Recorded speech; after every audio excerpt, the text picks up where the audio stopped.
And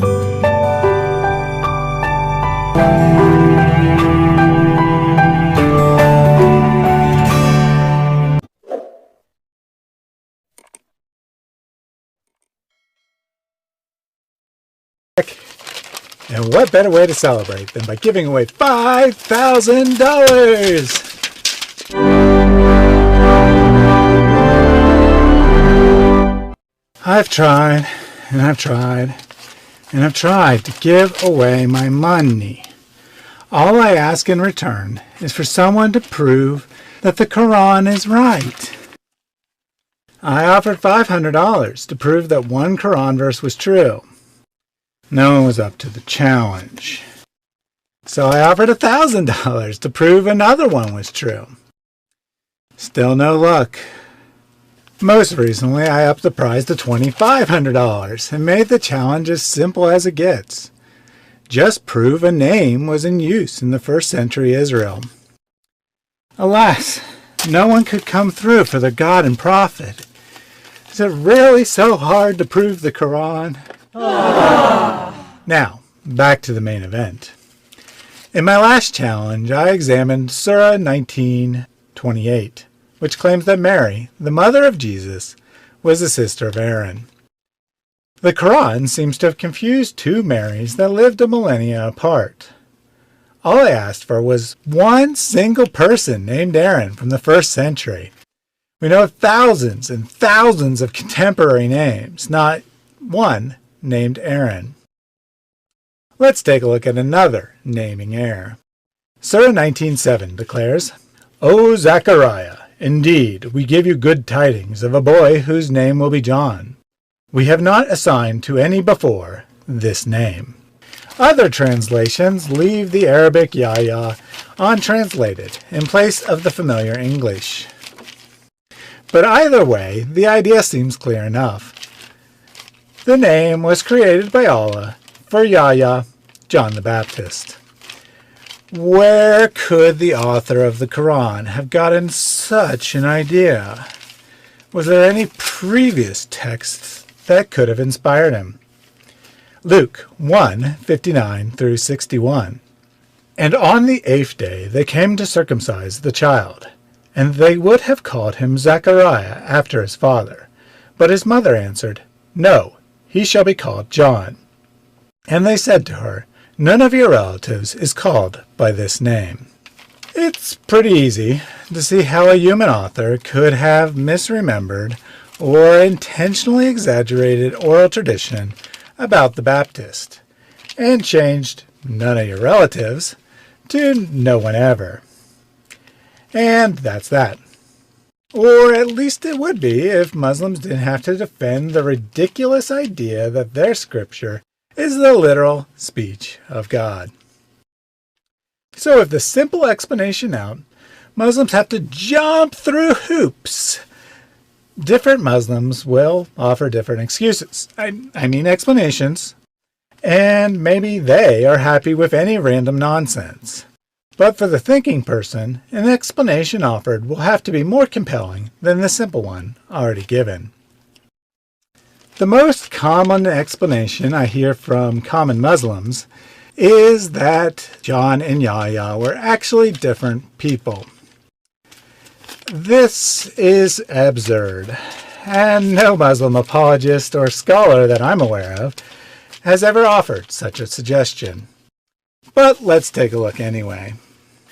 Drawing upon Ibn Kathir's Stories of the Prophets and long-standing Islamic tradition, Islamic Landmarks says the following about Yahya. Zechariah's one disappointment was that his wife was barren.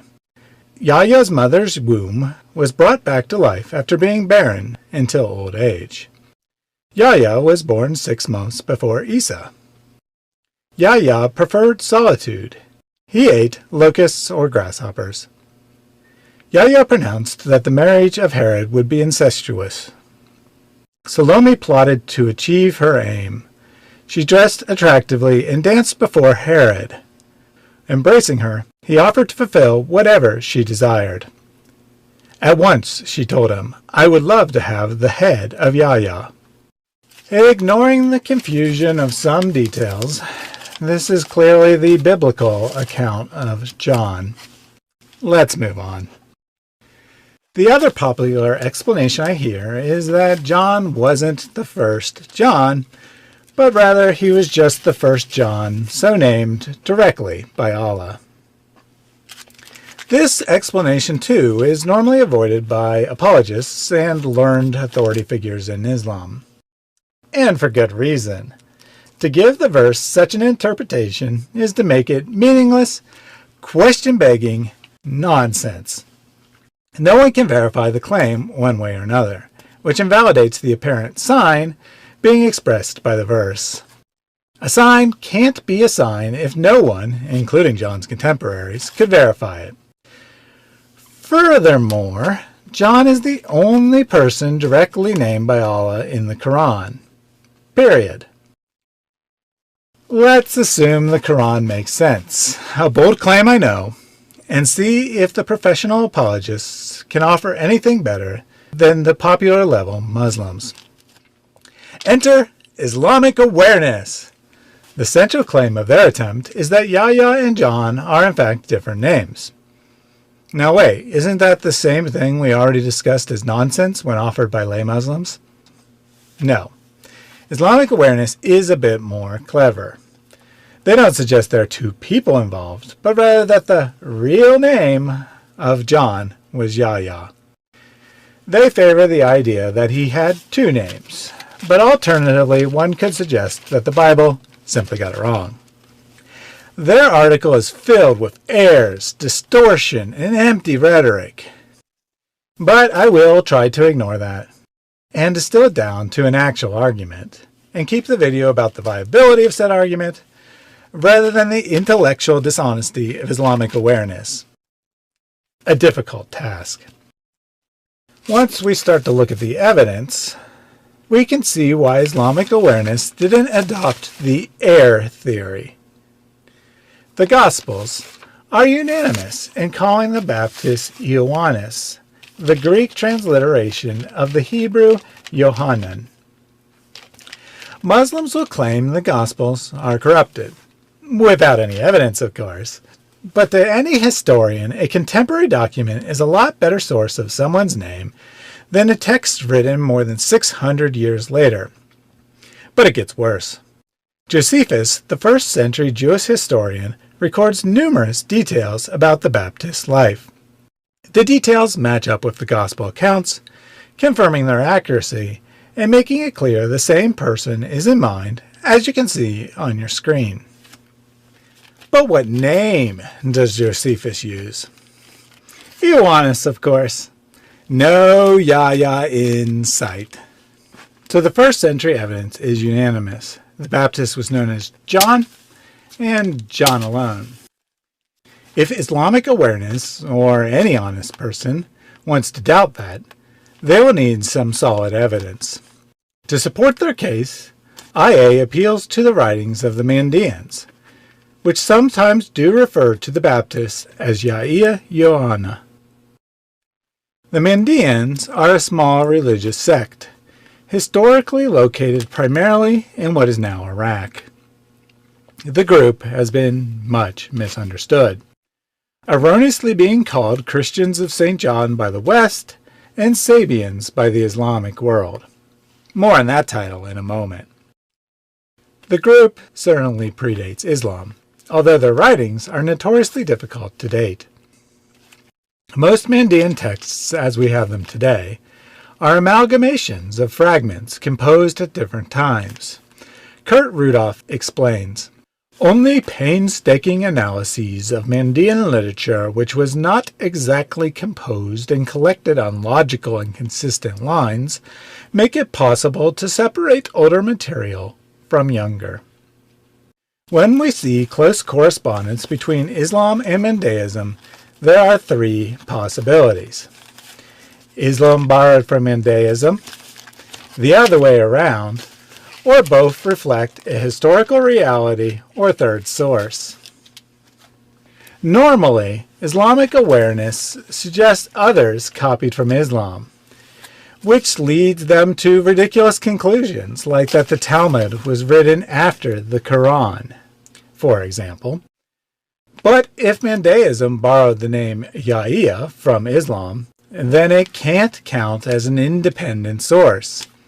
And indeed, that's exactly what scholars think happened. Islamic awareness actually admits this, but then summarily dismisses it. Western scholars have suggested various explanations ranging from the name Yahya being inserted into the scriptures at a later date to Muslims forcing its use upon Mandaeans. None of these theories are supported by any historical evidence. This is an example of a common trick in Islamic apologetics. Say something that you can justify as technically correct, but which is actually totally false by the common sense meaning of the words. It is technically true that there is no document that says, "The Mandaeans borrowed the name Yahya from Islam," nor would we expect such a document to exist. There is, however, ample evidence of borrowing in general, and the proportion of Arabic loanwords in a text is even a major way that Mandaean works are dated. GR7 is a tract devoted to John's wisdom teachings, and his name turns up in the formulaic introduction and at the very end. In both instances, his Arabic name Yahya appears. So GR7 may well mark a younger post-Islamic stratum. There are many examples of known borrowing, but I'll keep it to just one. It is well known that the Mandaeans adopted the Islamic term Sabians, a term they never called themselves, and promoted their devotion to John in order to win the favor of Muslims who respected John and whose scriptures called the Sabians people of the book. Is it really that outrageous to think that the Arabic name for the Baptist would have been adopted at the same time? But let's assume for a minute that the scholarly consensus is wrong, and that the name Yahya didn't enter Mandaeism in this time period. Let's assume it's a valid historical source, contra to the scholars. The discourses of John the Baptist contained therein are without direct historical value. This is the most generous assumption we can possibly make, and it's only going to make things worse for Islamic awareness. They point out a couple places the name occurs in Mandaean literature, and then go on to say, "A Mandaic dictionary throws further light on the names Yahya and Joanna as used in their holy books." And then they quote the dictionary. Yahya, a man's Mawasa name. After an irrelevant aside about the Arabic root, they continue. Every Mandaean has two names, his Mawasha, or zodiacal name, and his Lakab, or worldly name. E.S. Drower explains the difference between the Mawasha and Lakab names. The latter is usually a Mohammedan name and is used for all lay purposes.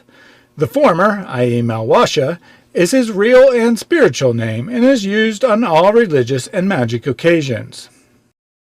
So in Yahya Yohanan, Yahya is a Mawasha name, or the real name, and Yohanan is a Lakab, or lay name, as anyone can see from the entry in the Mandaic dictionary.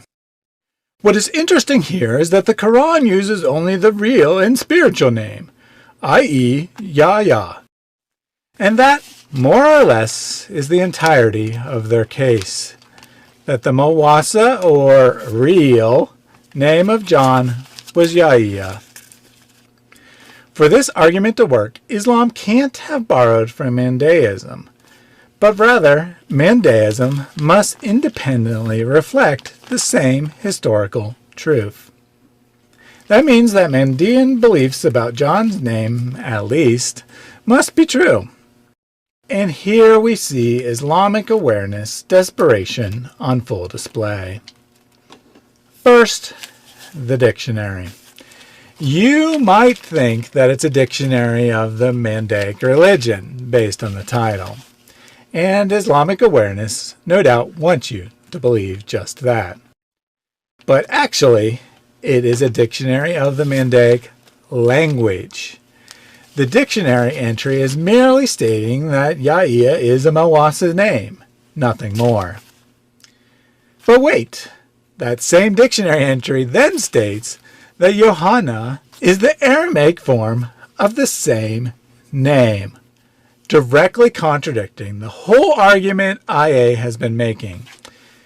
This is the best they could do. Quote mine a dictionary of the Mandaic language, not the religion, and hope the brevity of the entry is confusing enough that the reader doesn't understand what the entry is actually saying. It actually gets worse. There are only a few dozen Mawasha names in total. Here's a complete list. Notice the second name on the list? Yep, Johanna is also a Mawasa name. I couldn't find any source that claims that Yaia alone is the Baptist Mawasha name. Islamic Awareness did not cite any commentators to support their claims. One has to wonder whether the claim that Yaia is the Mawasa name is purely their own invention. All the actual commentators agree. Yaia and Johanna are simply the Arabic and Aramaic forms of the same name, transliterated into Mandaic. Yahya, the Arabic form of Johanna, John. Yaia is often used with the original Aramaic form as Yaia Johanna. Yaia preached in the nights, Johanna in the evenings of the nights, retains both the Aramaic and Arabic forms of John's name. Sometimes John is referred to by one name, sometimes the other, and sometimes both. Sadly, we haven't actually hit rock bottom yet. Let's look at that quote on the Mawasha name. The latter is usually a Mohammedan name and is used for all lay purposes. The former, i.e. the Mawasha, is his real and spiritual name and is used on all religious and magic occasions. Presumably, Islamic Awareness chose this quote because it contains the word real, and they knew that they could twist that to work with their argument. They want you to think that real means historical, means the Bible is wrong. However, that's not what the author, E.S. Drower, meant. The Mawasha name is often kept secret, is used only in religious, or magical, contexts, and is not the name a person is commonly known as.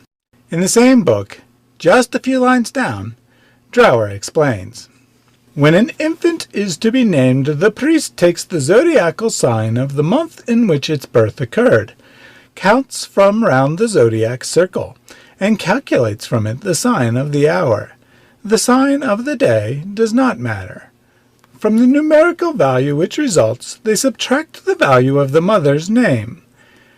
For all astrological information, the priests consult the astrological codex Safar Mawasha, the book of the zodiac. Islamic Awareness knew this. They knew for that John's real name to be Yaia, it would mean that his name was derived from an astrological ritual and used in the practice of magic. They also knew that these practices are forbidden in Islam. Yet, they chose to quote the source anyway, and hope the reader wouldn't look it up.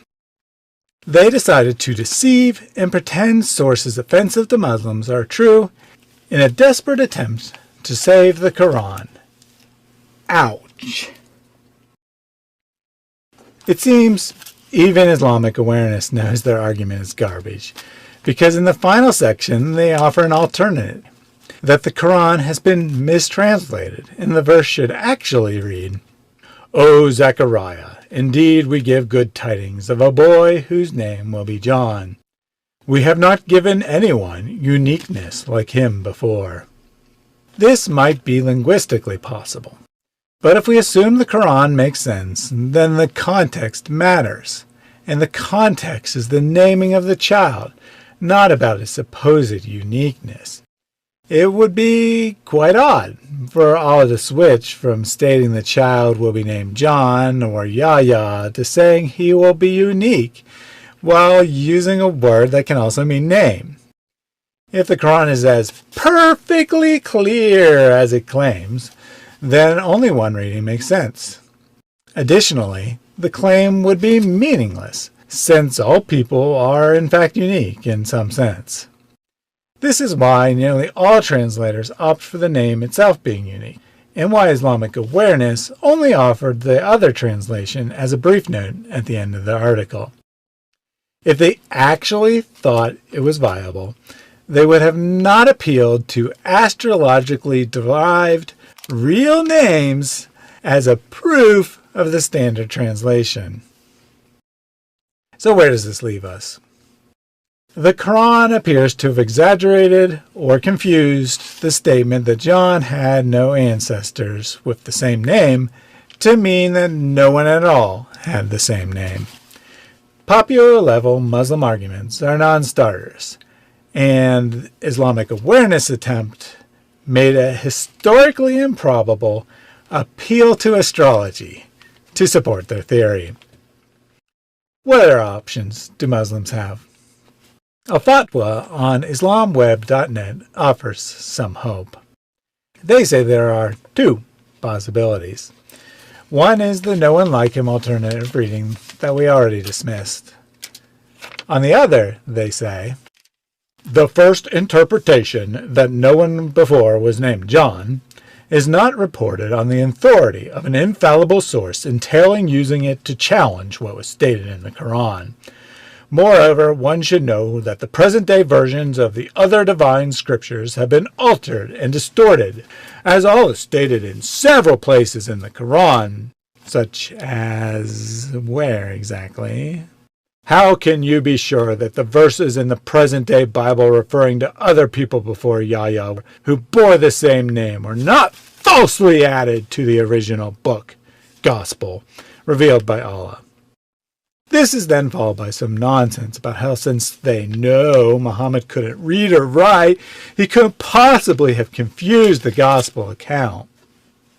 So the dozens of Johns in the Old Testament must have been inserted into the gospel because the Quran must be true. Terrible, circular nonsense, masquerading as an argument. But honestly, I think it's probably the best a Muslim can do while remaining honest with what the text of the Quran actually says. It would be ridiculous enough to think that Jews and Christians conspired to insert the name Yohanan in the Old Testament text 24 times, referring to about 16 different people. But actually, the problem is far worse than Islamweb is aware. In the lexicon of Jewish names in late antiquity, Tal Ilan lists 128 occurrences of the name Yohanan, dated from between 330 BC and 200 AD. This makes it the fifth most popular male name, accounting for 4% of the population, or presumably tens of thousands of actual people. Ilan's references come from a wide variety of sources: literature, ossuaries, inscriptions, non-literary papyri, and so on, making one wonder how conspiracists changed all these materials centuries later. Some of the instances are later than the Baptist, of course, but the name appears to have become popular because one of the heroes of the Maccabean revolt was named Yohanan, some 160 years before the Baptist was born.